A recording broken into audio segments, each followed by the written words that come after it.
everybody. Welcome back to another episode of the Fearcast. This is the podcast dedicated to OCD, anxiety spectrum, and getting your life back.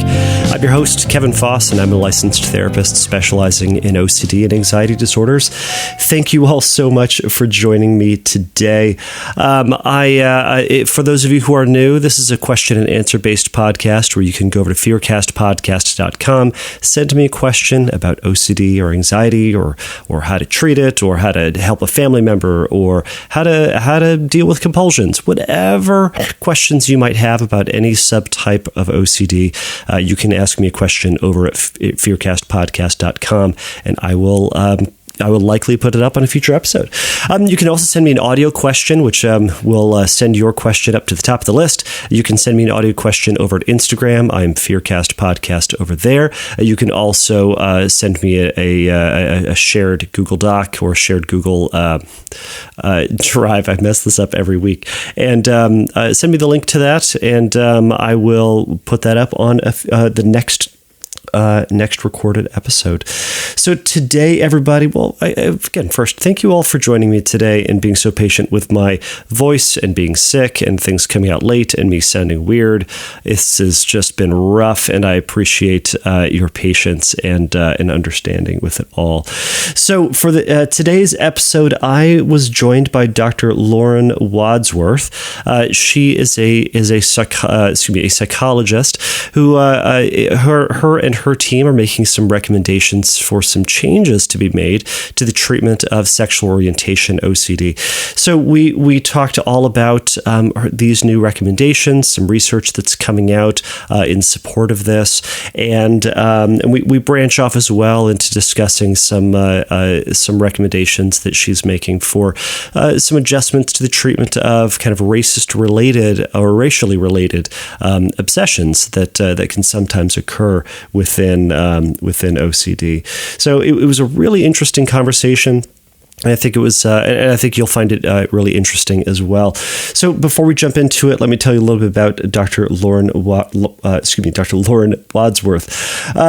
Dr. Wadsworth is a board-certified psychologist. She's the founder and director of Genesee Valley Institute of Psychology. Additionally, she's a clinical fellow in psychiatry and senior advisor to the Anti-Racist Justice and Health Equity Team with McLean Hospital McLean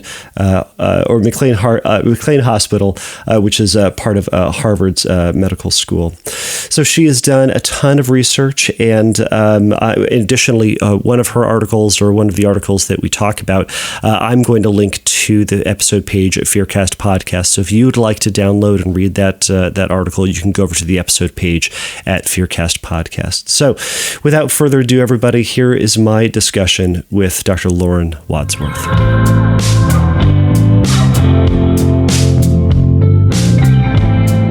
All right, Dr. Lauren Wadsworth, thank you so much for joining us today to talk about SO-OCD and the treatment, your team's treatment recommendations, and the shift into a more justice-oriented, more progressive view of treatment for this subtype. So thank you so much for joining us today. Yeah, thank you so much for having me and for sharing this platform for this discussion. Absolutely. Well, so we were just briefly talking about, and I'm glad I could. I'm so appreciative of your time, and but I'm curious, and I think a lot of listeners will be curious about what your recommendations are and where the, in a sense, problem was, and with the previous previous and I'll say kind of traditional treatment of, quote, HOCD, and where the problem was within that, and then kind of where the genesis of the start of the change came from. I am not on the top of my word game today. What is happening? All right, we're going to name it from the start. So where was the problem? And then tell us about some of the shift in the recommendations that your team are making for I'm already doing it, SO-OCD treatment. Sure. Yeah. So the inspiration for the work that me and a few other researchers like Caitlin Pinciotti are doing was based in HOCD/SO-OCD, and now we're also thinking about it across different sociocultural identities and how they interact with OCD. So that could be like the interaction of race or racism and OCD. So happy to talk about all of those things. But I'll start with your question, which was about the inspiration for change of our verbiage. So historically, sexual orientation themed OCD was called homosexual OCD. That's probably because one of the most frequent fears that was reported in therapy around this subtype was the fear of being gay and not knowing it. And so I think it makes sense why the term originated. And what we've learned, which I think is really cool and actually gets to more of the root of OCD, is that anyone can have sexual orientation themed OCD regardless of their sexual orientation. So gay men can have SO-OCD, that what if I'm straight and this whole time I thought I was gay? Or a queer woman could have sexual orientation OCD where, I'm married to a woman, and what if that's not the right relationship for me?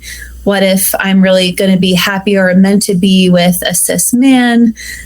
So it's not a fear of being gay, which I think was the original motivation for the term HOCD. The issue, thinking about it as a fear of being gay, is that it underscores or accentuates a stigmatized belief that being gay is a bad thing, much like folks have a fear of being a racist or saying racist things with OCD sometimes. To say, okay, it's a fear of being gay is like a fear of becoming a bad thing, right? So it stigmatizes a sexual orientation by focusing on that element of the intrusive thoughts. But if we look at sexual orientation themed OCD more holistically, if we really get at what is the core fear, we find that the fear is uncertainty of what would it mean if this whole time I thought I was X, but really I'm Y? Or how can I know for certain what my sexual orientation is? Or how do I know for certain if I'm with the right kind of partner? So it's not really about the effects of becoming gay, but rather the discomfort of the uncertainty of not knowing oneself. And that spans across all different sexual orientations and people with OCD. So that's why the term sexual orientation OCD was proposed, so that it's a more comprehensive, inclusive term that also isn't further stigmatizing being gay or not being straight. Right. I think that shift over into recognizing that the treatment it ought to be about what that core fear is, and it's for some, I think they're perhaps based in that, or not perhaps based in that stereotype. They can fear, what if it is something they might view as bad, but is it that? Is it the idea that being gay is bad, or is it that I'm not being my true authentic self? I think that does speak to more of a pervasive, deeper concern that ought to be addressed. How? Go ahead. Oh, I was just going to say, as an example, we hear so many straight people with a fear of being intrusive thoughts that they're gay and they don't know it. Say things like, I am totally fine with gay people. Right. Like I will vote for gay marriage any day of the week. I have no concerns if one of my kids is gay. Right. I love gay people, but I just don't want to be gay and not know it, right? Or I'm afraid that I am gay and I'm not aware that I'm gay. So it's typically not the fear of being something that's stigmatized, not even like a taboo theme in most cases. It's more of just that not knowing oneself question. Right. Oh man, I've heard that from so many clients where they'll say they're almost blindsided by the fact that this is their obsession. Why would I be concerned about this? Why would I be feeling fear about this? And a lot of self-judgment, and then the subsequent rumination about, am I actually homophobic? Am I against this? But again, I think I'm also hearing in my own explanation kind of what if I don't really know who I am? What if what if I'm actually this deep down homophobe? Terrifying. Exactly. Terrifying. So what are some of the treatment recommendations that you've seen and would suggest should be a shift? Because let's start with what is traditional treatment for HOCD tending to be, and then how would that shift if we're kind of taking it as more of a forward moving SO-OCD? Yeah, so historically, in the way I was trained in some of the best institutions for OCD treatment, are to create hierarchies that one would do something that either they seem gay or they could catch gayness as almost like it's a germ. So some examples might be, I might have a hierarchy where I'm instructed to sit next to a group leader at the clinic that I know is gay or that I suspect is gay, and have lunch next to him and risk catching the gayness. That can be harmful because we're using people as props, which we are recommending against doing that, especially when it comes to marginalized identities. So not tokenizing the gay therapist on the unit and having all the people with intrusive thoughts about being gay sit next to them for lunch and suspiciously scooch closer to them every 5 minutes, whether or not the therapist knows that's what's going on.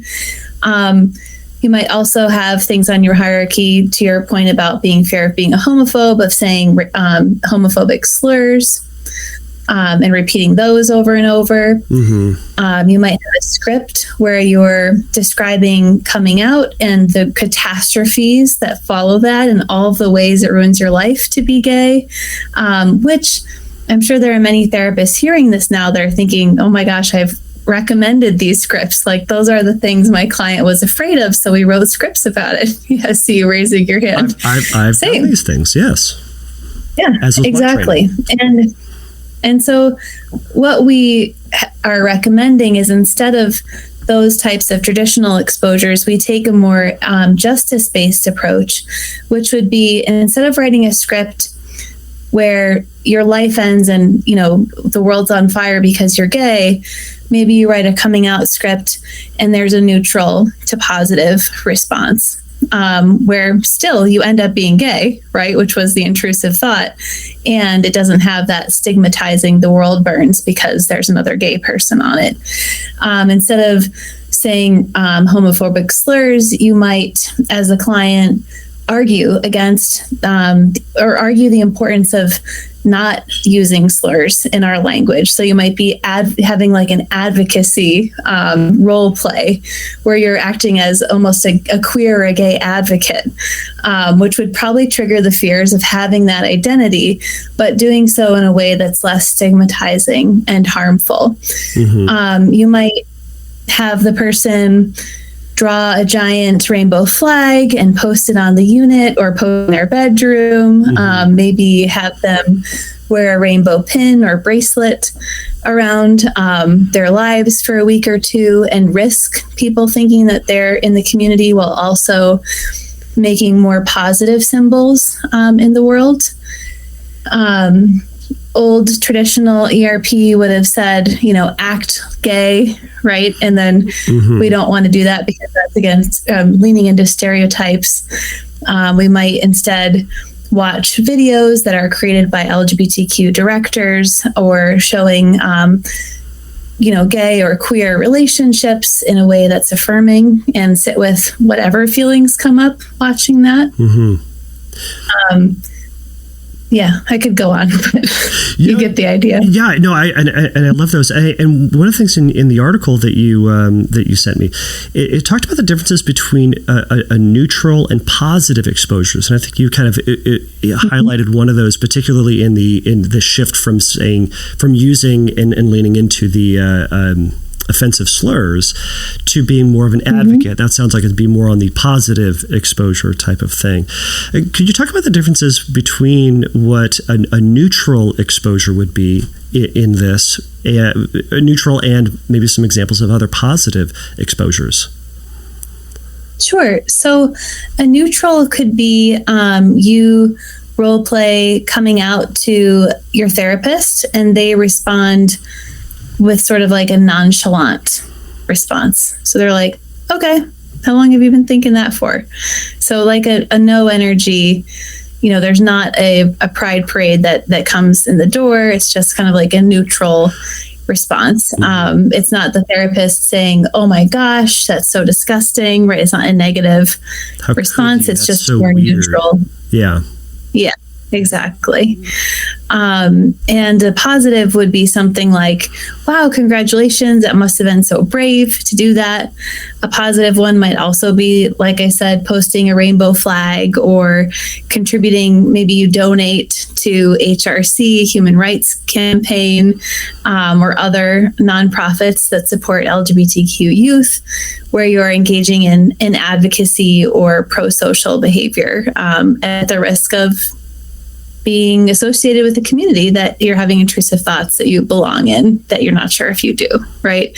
And through that, the client might learn, okay, it's not actually about being gay or not. It still can feel good to donate to these organizations or make these flags. It's really about that core fear of uncertainty. And sometimes it takes having some behavioral experiments to learn that or see that piece.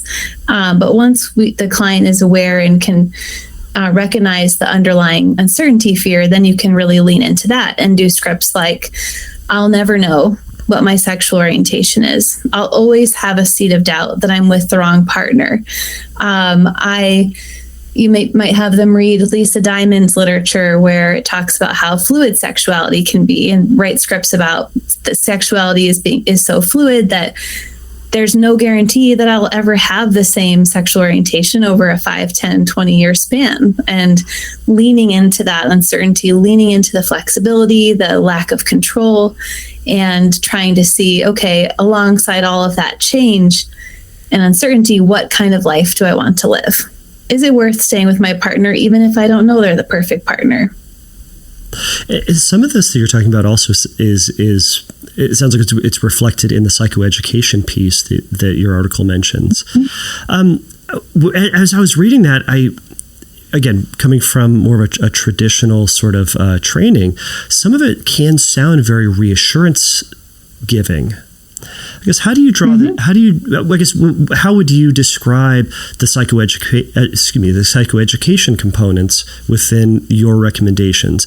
And at what point does it cross that line into reassurance giving to a client who's experiencing this doubt?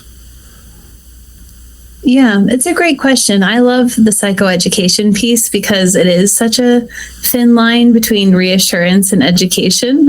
So I think there are some strategies we often lean on where we say things like, I'm only going to say this once, or if it's POCD, we're only going to watch this video on the IOCDF website one time, and that's it. Right. In session 1 or 2. So there are some things that I would say once, but a lot of the SO-OCD psychoeducation, I think I found it to be things that I could say in a repeated way that didn't sound like reassurance. So that could be things like, okay, I'm hearing that you're spending a lot of time worrying about being gay. And you're also saying you have tons of gay friends and you don't actually have any negative thoughts about being gay.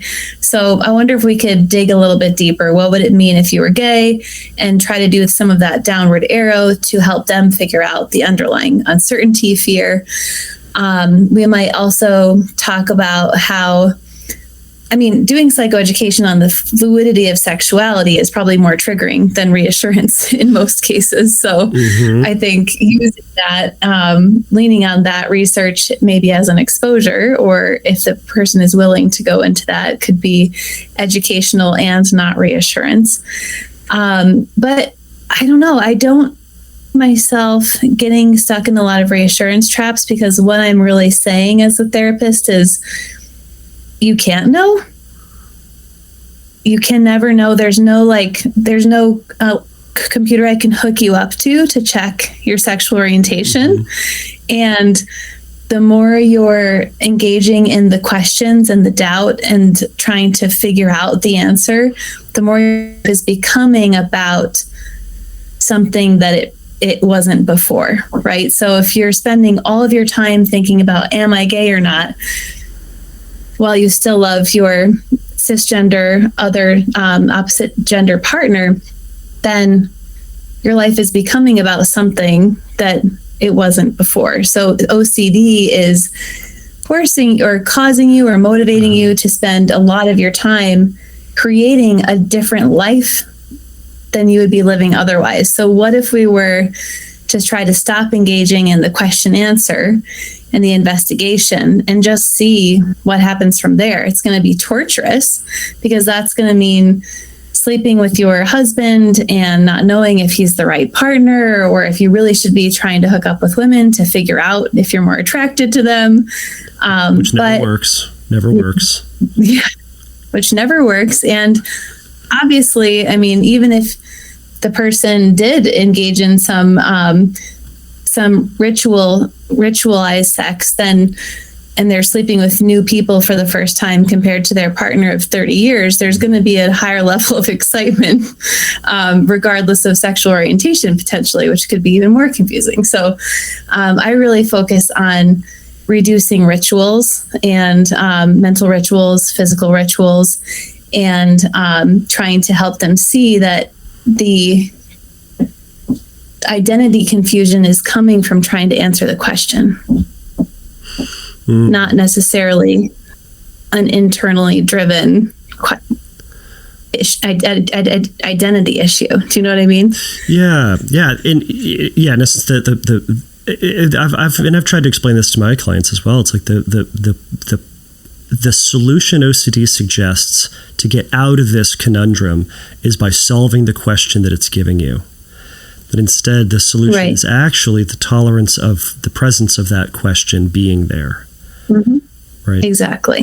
And that, it's funny. I'm hearing someone listening to this somewhere else is saying, yes, but you're right. Lauren, yes, I agree with you. I didn't have this thought before, and I was happy and married and all of this. But then I have this question. Isn't it important for me to evaluate that question? Shouldn't I look into that? Isn't it fair to my partner that they should be with the person that they should truly be with, or would be a good fit for, or et cetera, et cetera?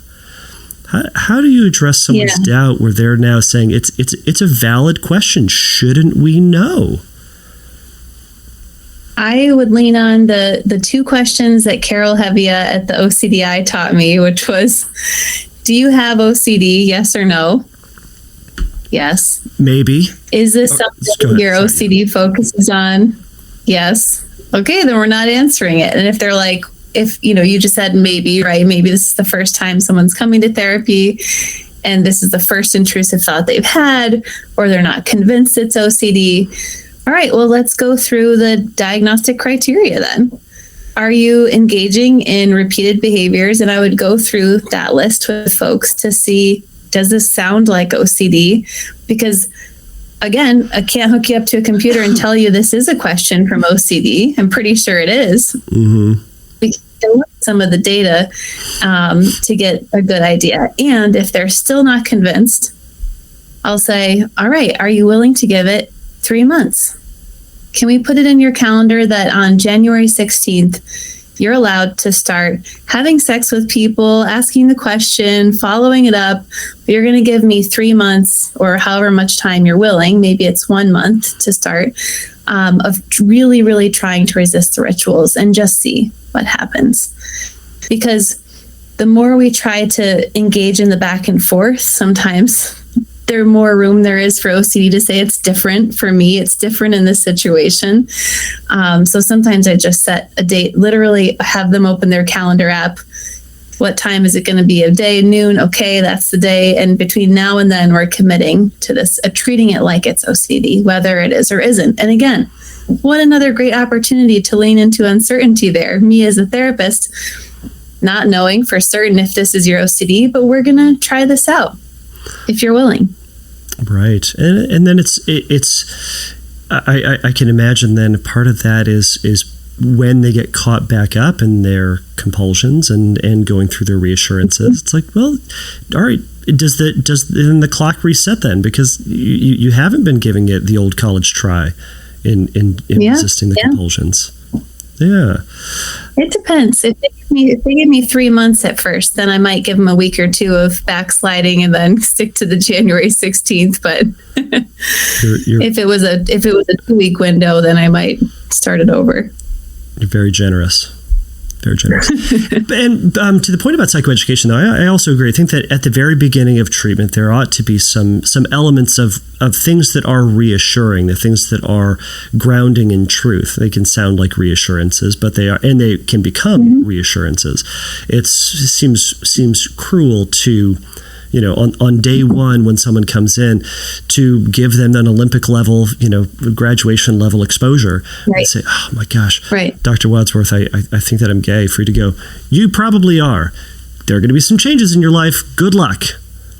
That just seems unnecessarily cruel. Whereas we can kind of start out with, and I like that clinical approach of saying, let's look at, does this follow OCD versus is this not something like that?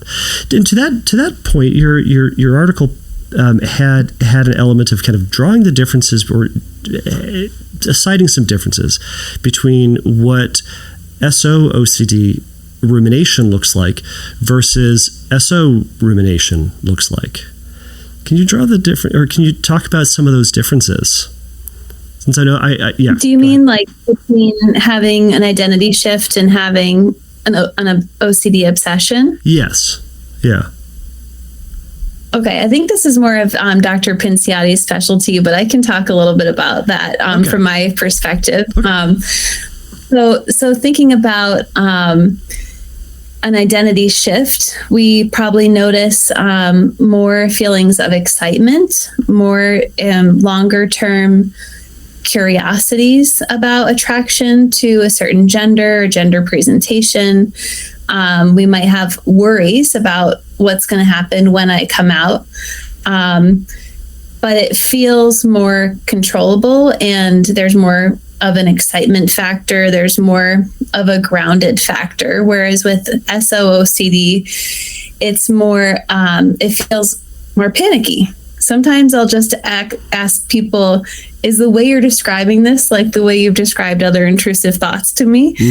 Because it's rapid onset. There's a sense of urgency.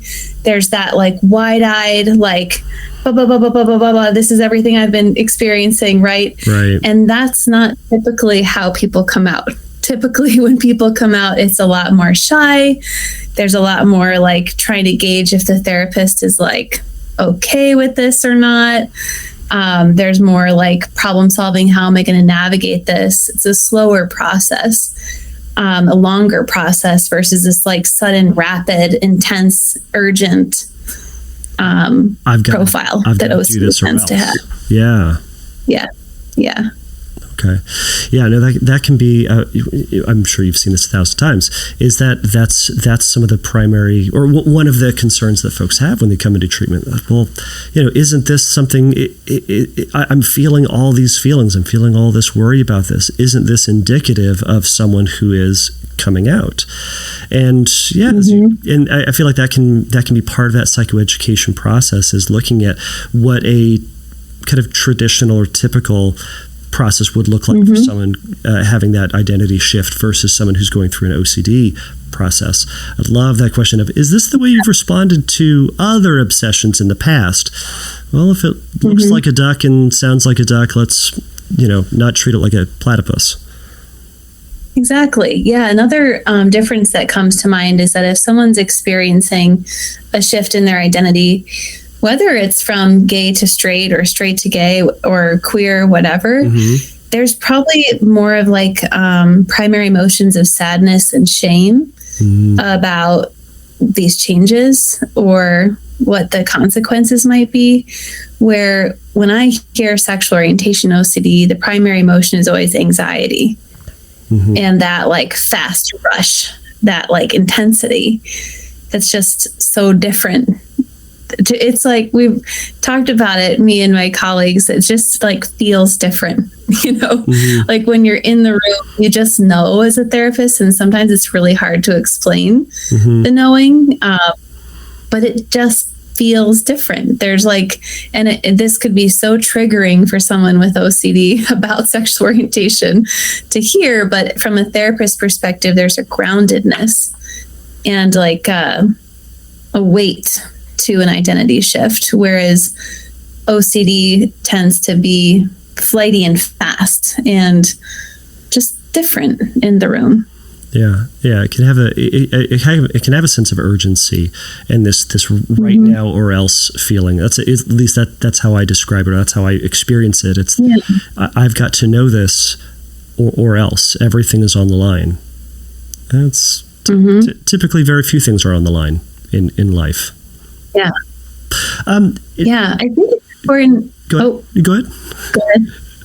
Well, I was just going to say, I think it would be important to also talk about other identities and how our exposures need to change. This is a paper that we're working on right now, Dr. Pinciotti and I, but happy to sit in the SO world a little bit longer if you'd like. I'd love to transition over. So when we did our presentation, which I think you said you were at the conference this year, it just sparked. So when we were preparing for it, it just was so hard not to think about how this applies to so many different types of OCD, and how there's so much we need to change about our approach. And I think all of this is, one of your earlier questions was why is this changing? And I think part of it, that we have more diversity in the field, which is really great. So we have more trainees raising their hand and saying, I don't know, it doesn't feel great to have patients next to me and saying like they might catch my gayness, and having people empowered enough to say that, to speak up in these settings.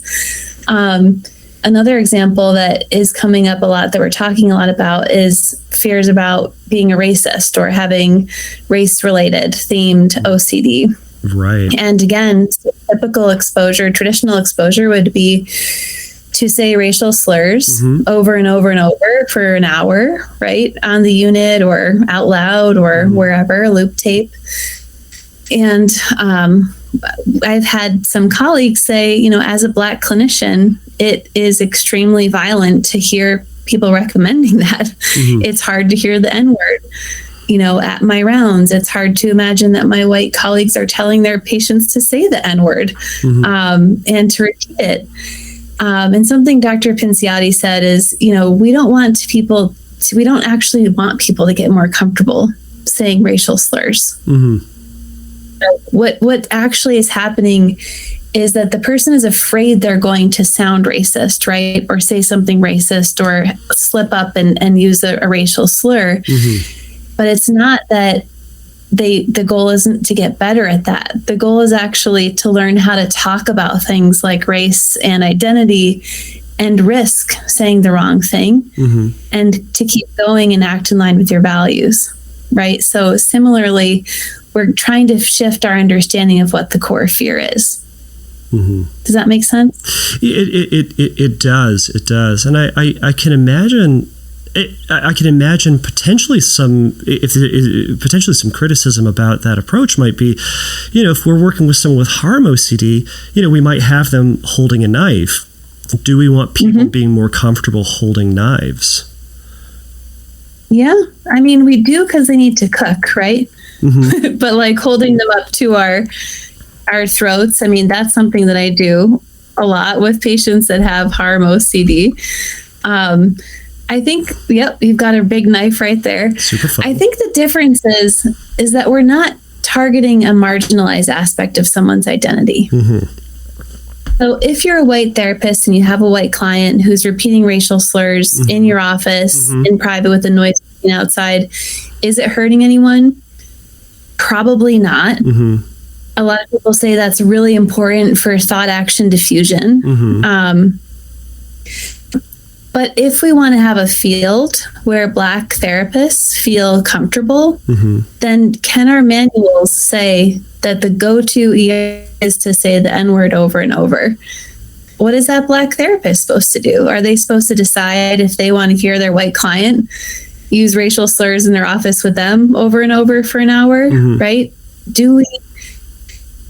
Would we use these same exposures if the person that's targeted was in the room? And usually the answer is no. Usually we wouldn't say, hi, I'm sitting next to you because you're gay and I'm scared I'm going to catch it, right? It's usually these like secret exposures we're doing that are tokenizing people or targeting their identities. And I would argue that if we want to have a field where any therapist can be and belong, we have to do exposures that would work for everyone and not hurt people. So for me, having a client hold a knife to my throat, yeah, it's making them more comfortable doing that, but I'm not feeling like personally targeted or like a highest aspect of my identity is being furthered or underscored or just hurt by the client, if that makes sense. Yeah. I think that can certainly be thought-provoking for a lot of clinicians to reconsider what their treatment process will look like. I know you have a hard out here in a few minutes, so I want to be respectful of that. But what are some things some clinicians can start to think about or start to do to start making some changes or start reconsidering their approach to some of these treatment methods? Yeah, well, we are hopefully going to get that other paper out, which would have a whole table of all the different identities and all the different exposures, similar to the paper you were referencing earlier, but expanded out from SO-OCD. But in the meantime, I really do like that question of, would I do this exposure if the time was in the room? Would I do this exposure on the stage of a Pride Parade event? Or would I worry that this might be offensive? Would I do this with a gay person in the room? Would I do this with a Black person in the room? And then just notice, do you have that gut feeling that we normally have if something isn't quite right? Would I stand on a stage full of people with all different identities and say, this is how we do this thing? Or would you have a little doubt, a seed of doubt in there? I'd also think back to your point of negative and or neutral and positive. Does this exposure further a stereotype or add more slurs into the air? Or does it instead, could I switch it to be more affirming or positive? And could that also trigger anxiety? Do I need to do the worst thing ever? Or is there something that's good enough that's maybe more value driven? Yeah, and I think that that goes back to that never ending OCD therapist argument of, should we be pushing more towards function in one's everyday life, or doing those extreme out there Olympic level exposures? And the eating M&Ms off the toilet seat examples, right? Is that is that what we're doing on a regular day basis, or is it just using the bathroom like a regular old person? Right. So I guess getting back to function. Is it saying, is your fear of sounding like a racist going to be targeted by saying a racial slur, or are we going to get more at the core by having you talk about race with a new person that you don't know and you're not sure how they're going to perceive you or what they're going to walk away thinking about you? To me, that would be way more anxiety provoking, and I'll feel value driven in a way that I think it's more believable to clients too, right? Just like the toilet bowl, licking the toilet bowl, it's hard to convince a client, even if you use the pendulum analogy, that this is going to help, right? Or that they need to do this. But could they Could they make their grandma's cookie recipe and have the dough fall on the floor in the bathroom and then keep making it and serve it to their friends and eat it themselves? Like, could that be a value-driven contamination exposure that just adds a little more meaning? And just a thought, like adding that positive piece. Still very triggering. Yeah, still very triggering, but also, moves the ball down the field. I can't believe I'm using a sports analogy, but I think it's that think about how do you be functional and also still being respectful with your exposures. Right. Yeah, great questions about, if that person was in the room, is that something that I would still do, or would I do something different? I think that's a great place for a lot of us to start. Is there anything else at the tail end of this that you'd want to add to someone out there who may need to hear it? Yeah, I think for clients out there, I think this conversation again could be pretty triggering and leave you feeling less certain, and just reminding that that's not a bad thing, that feeling uncertainty means you're going in the right direction, and thinking, how can I ride that wild buck into the sunset? Like, how could that be a beautiful thing? That I feel way more confused at the end of this podcast than I did in the beginning. And how could that actually be going towards the place I want to go? Like, being comfortable with that and moving on with my day anyways, versus sitting down and writing a list about for and against evidence. Yeah. And for therapists, I think I would encourage folks thinking about their own identities they're bringing into the room. What would be uncomfortable for someone to do in front of me based on my past experiences, and that can help us build empathy and give us good sense about, how might these exposures feel to others. So being aware of your own identities, assessing client identities is something we don't do enough of, and making that an active part of the conversation. Mm-hmm. Well, I love it. Well, thank you so much for all of your work and all the efforts that you and your team have been doing to try to get this information out there. Is there, if people have questions about the work and would like to get a little bit more information, is there a place they can go to get access to this? Yeah, so I'm always happy to send people the articles. You can look me up. I think my website is laurenwadsworth.com, pretty easy to find. And you can just contact me through there, and I can send you the papers as they come out, and we can keep the conversation going. Wonderful. Well, if you could stay on just for a minute, but I'll let you go here for the podcast. But again, thank you so much for your time. Thank you. Thanks for sharing the platform again. It's really appreciated and important. Absolutely. All right, everybody, thank you so much for making it through that episode.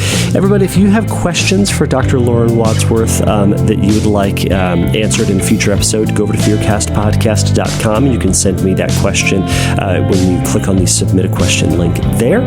And I asked her, and she'd be more than happy to come on a future episode to answer any questions related to her work or information that came out from our discussion today. So again, if you have questions, go over to fearcastpodcast.com and send me a question there. You can also send me a question over at Instagram. Everybody, if you like the podcast, it would mean a great deal to me. It's for you to write a review, give it 5 stars on whatever platform you happen to listen to. It helps other people to find the podcast by shooting it up in the ratings. So everybody, if you need a little bit of help in your recovery, please remember that the Fearcast is not substitute for psychotherapy. If you need a little bit of help, go over to Fearcast Podcast. You can click on the Find Help link, and there's going to be some links and information up there for you. So until next time, everybody, take a risk, challenge yourself, and don't take your brain too seriously. Bye.